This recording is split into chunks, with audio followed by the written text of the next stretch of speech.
Think of the example of a man who is a porter, who is at a train station, carrying bags of people from point A to point B, getting 50 pence a throw.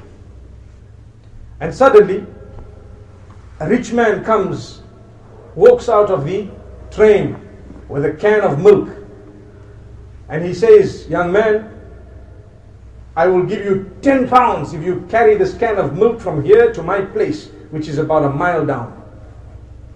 And this man is excited. Wow, 10 whole pounds. That's like 20 trips that I've been making at 50p each. I'm going to get it one throw. He says, "No problem, sir.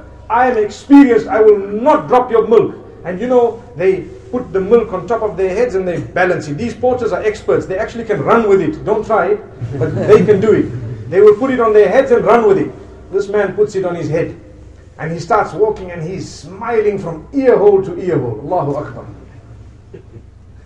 And he says, "Oh, I'm going to get 10 pounds just now. And I will go straight to buy 2 chickens. And these chickens will lay eggs and I will sell the eggs. And when I sell a few eggs, I'll buy a 3rd and 4th and 5th chicken. Then I'll have a fowl run. I'll employ 10 guys to run that place. Then I will buy more chickens and I will sell eggs and chickens, and I will slaughter chickens and open a little abattoir, and I will be able to get those chickens across to the butchers." Then he says, "After that I'm going to buy sheep. And then I'll buy a little farm, and on that farm we'll have so many sheep, and I'll sell the little sheep as well as slaughtering them and providing the butchers with halal mutton." Then he says, "Thereafter I'll buy cows." Wow, look at him. 10 pounds. He's talking. Just 10 pounds. But this is forward thinking, beautiful thinking. It's really good. He's got a plan. Wallahi, he's got a good dream. He's not planning haram. He's planning something good for his future. Then he says, "And after that, I will move further and I will have a whole farm and I will go into crop and I will be able to harvest and I will be able to sell.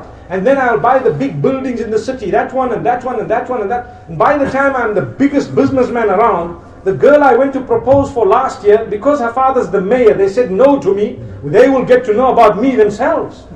And when they get to know about me, the father will come and say, 'Will you please marry my daughter?' And when he comes, I'll be so upset, I'll tell him, 'No!' So when he shook his head, the can of milk dropped. When he shook his head, the can of milk dropped.